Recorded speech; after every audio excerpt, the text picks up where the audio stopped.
estou à sua disposição.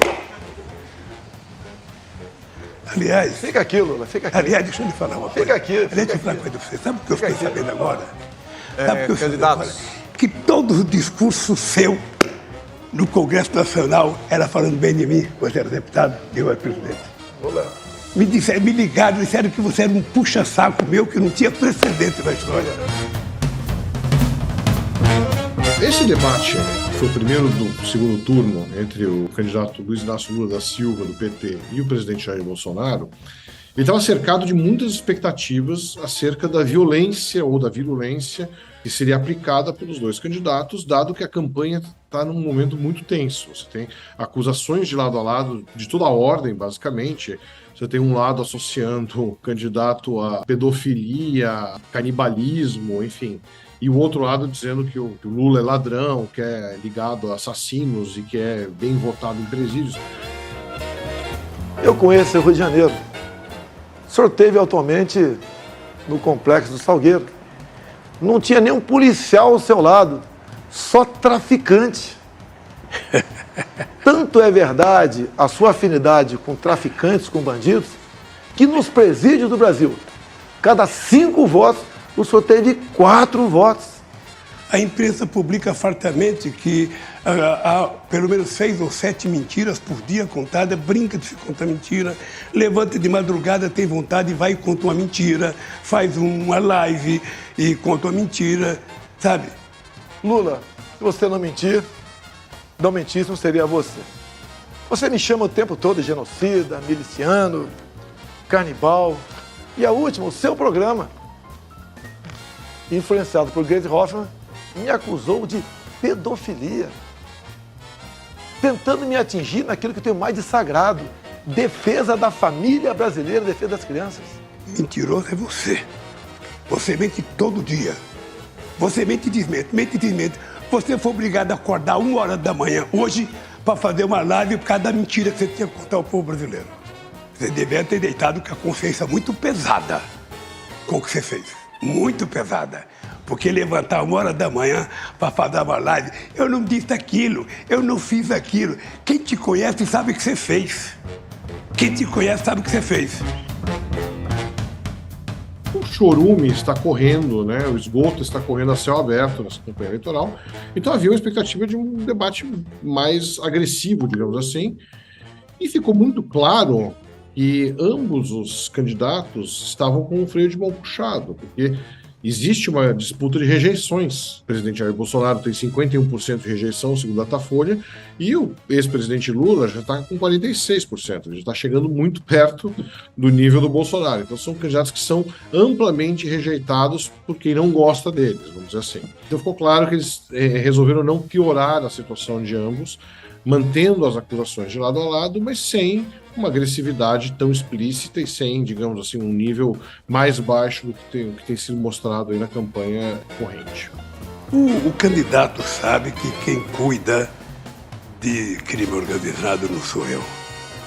Quem tem relação com o miliciano, que é crime organizado, ele sabe que não sou eu e sabe quem tem. E eu fui numa comunidade no Complexo do Alemão, povo extraordinário, trabalhador, fizemos uma passeata extraordinária, exuberante, e ali não tinha bandido na passeata, ali tinha mulher e homens que trabalham, que levantou 5 horas da manhã para trabalhar. Os bandidos, você sabe onde estavam. Os bandidos, sabe, tinha um vizinho seu que tinha 100 armas dentro de casa, você sabe. Esse não era da favela do Complexo do Alemão. Esse, quem sabe, morava num apartamento na Avenida Copacabana. O presidente Lula, ele dominou a parte inicial do debate e o ex-presidente teve uma performance melhor do que a do atual presidente, que parecia um pouco enrolado, carregando papéis para lá e para cá. Ele estava um pouquinho mais tenso no começo desse embate. Acho que a coisa ela acabou se equilibrando mais ao final. O ex-presidente Lula, ele cometeu um erro tático grave no terceiro bloco ao falar muito, gastar muito tempo falando, deixando dessa forma, como cada candidato tinha 15 minutos para aproveitar como quisesse, ele deixou o Bolsonaro com basicamente 5 minutos para fazer um discurso livremente contra ele, falar o que quisesse sem nenhum direito a contraditório. Eu faço aniversário dia 27 e o povo vai me dar de presente a sua volta para casa. É isso que vai acontecer. Porque o povo está precisando de alguém que cuide dele. Alguém que cuide do povo, alguém que cuide da mulher, do trabalhador, alguém que cuide, que tenha... Candidato Lula, o seu tempo acabou. Desculpa. É que eu fico empolgado. Muito obrigado. Se você estava tão preocupado com o pobre assim como disse que está, Lula, por que o Bolsa Família começava com R$42 por mês para uma família? Média R$190. Se o Brasil está tão bem na economia, como você disse que estava, por que tu não pagou? O Bolsa Família é melhor, digno do povo brasileiro. Eu tripliquei esse valor, achando recurso no orçamento.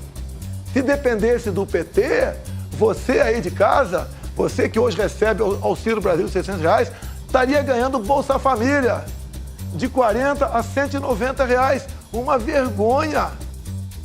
Acho que, ao fim, o candidato Lula ele foi um pouco melhor no começo, acabou se perdendo no final, mas também ninguém nocauteou ninguém. Foi um debate bastante morno nesse sentido, havia acusações graves de lado a lado, como sempre tem nesse tipo de embate, mas não houve um grande escorregão, uma grande casca de banana que tenha sido jogada contra um ou contra outro. A gente pode dizer que houve um empate. Houve momentos em que o presidente Bolsonaro foi colocado mais contra a parede, por exemplo, quando o presidente Lula trouxe o tema da pandemia, que é um tema que está um pouco esquecido nessa campanha, mas trouxe de uma forma muito objetiva, que é exatamente onde pega em relação ao Bolsonaro, que é na questão da falta de empatia que é percebida pela população. Isso não é uma opinião minha, é verificado por grupos de pesquisa qualitativa de ambos os candidatos, que o presidente Bolsonaro ele é visto como uma pessoa que teve pouca sensibilidade no decorrer da crise sanitária, né? Aquela coisa da gripezinha, um sou coveiro e por aí vai. A verdade é que o senhor não cuidou, debochou, riu, dizia que não tomava vacina, quem tomava vacina virava jacaré, que virava homossexual, que não podia tomar vacina. O senhor gozou das pessoas, imitou as pessoas morrendo afogada por falta de oxigênio em Manaus. Ou seja, não tem na história de nenhum governo do mundo alguém que brincou com a pandemia e com a morte como você brincou. Senhor Lula, tem um vídeo do senhor, o senhor dando graças a Deus que a natureza criou o Covid. Você é o rei da fake news, é o rei da estupidez de mentir para a sociedade brasileira. E você mentiu sobre a vacina o tempo inteiro, negligenciou a vacina, e o Brasil hoje carrega a pecha de ser o país, que tem mais morte pelo Covid. É lamentável. E mais ainda, o senhor não se dignou a visitar uma família que teve alguém que morreu de Covid. E depois, para mostrar que é bonzinho, tentou ir no enterro da rainha da Inglaterra, quando poderia ter visitado centenas de pessoas que morreram do Covid aqui. O Lula conseguiu colocar o Bolsonaro na parede nesse momento. Foi um momento, digamos, bom para o Lula. E a volta, o rebote do Bolsonaro foi a questão da corrupção, que é um ponto fraco do Lula, por causa da questão da Operação Lava Jato. Nesse sentido, você teve uma cena que é uma aula de hipocrisia política, que foi a presença do Sérgio Moro, senador eleito pelo Paraná, a claque bolsonarista, apoiando o Bolsonaro, que foi chefe dele, e que ele deixou o governo do Bolsonaro criticando o Bolsonaro, porque ele interferia na PF, na Polícia Federal, tudo mais. Então tem uma grande lição aí de hipocrisia política, que é a vida como ela é, assim que funciona. Tem que lembrar que o Sérgio Moro foi um juiz que mandou o Lula para a cadeia. Ele ficou 580 dias preso por causa do Sérgio Moro. Depois a sentença, por uma questão técnica, foi anulada no Supremo Tribunal Federal. Mas isso dito, não houve uma grande... Não creio que tenha havido uma grande mudança de quadro a partir desse debate. Petrolão foi o maior esquema de corrupção da história da humanidade. Dinheiro, Lula, que você enfiou no ralo. E grande parte dividiu com seus amigos. Eu não tenho nenhum problema de explicar o Petrolão, o Petrolinho. Vou você explicar a forma sigilosa que você colocou tantas coisas na sua vida. Tudo é motivo de sigilo, tudo é motivo de sigilo, tudo é motivo de sigilo. Você sabe que isso tem perna curta, porque vai acabar. Porque eu vou ganhar as eleições e quando chegar dia 1º de janeiro, eu vou pegar o seu sigilo e vou mandar o povo brasileiro saber por que você esconde tanta coisa.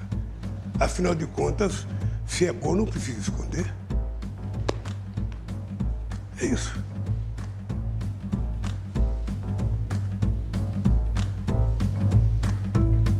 Estou à sua disposição. Aliás, Fica aquilo. aliás, Nos últimos dias da campanha, a gente tem que esperar mais agressividade na briga das redes sociais, na internet. A gente tende a ver uma coisa mais pesada e uma atuação, me parece, do Tribunal Superior Eleitoral mais incisiva para tentar coibir que essa sujeira toda chegue demais no horário eleitoral. Como a gente sabe, a internet não é regulada como é a propaganda eleitoral, então na internet vale quase tudo. Tudo tinha corrupção no seu governo, tudo. O senhor negou água para nordestino. Eu levei água com a transposição e com o Rogério Marinho. tem uma coisa que é cara de pau, é o cara de pau desse cara. Porque eu fiz 88% das obras do São Francisco. Ele fez 3,5%. 3,5%. Tudo feito pelo governo do PT. Mais de 80% das obras feitas. Você acha que alguém acredita? Você acha que o nordestino que está vendo a gente na televisão acredita que foi você que levou água? Que você fez ferrovia? Não tem um projeto seu?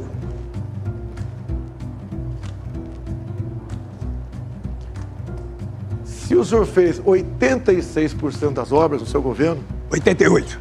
parabéns, 88, Dilma ficou mais meia dúzia anos.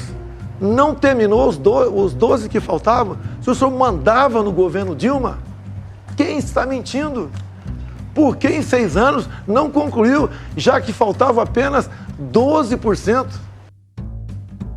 É uma eleição na qual um candidato acusa o outro de ser pior que ele. Então, eu tendo a acreditar que a gente vai ver um acirramento disso, ainda que esse debate tenha mostrado que eles pisam um pouco em ovos, porque sabem que você fazer essa briga tão feia, né, essa coisa de jogar todo mundo na lama para se bater, e dedo no olho e tudo mais, isso aí tem um preço também de desgaste. Você aumenta a sua rejeição quando você se mostra uma pessoa excessivamente agressiva, excessivamente assertiva, excessivamente gritalhona e tudo mais. Então, a gente vai ter um equilíbrio entre as duas coisas nos próximos dias aí para ser examinado.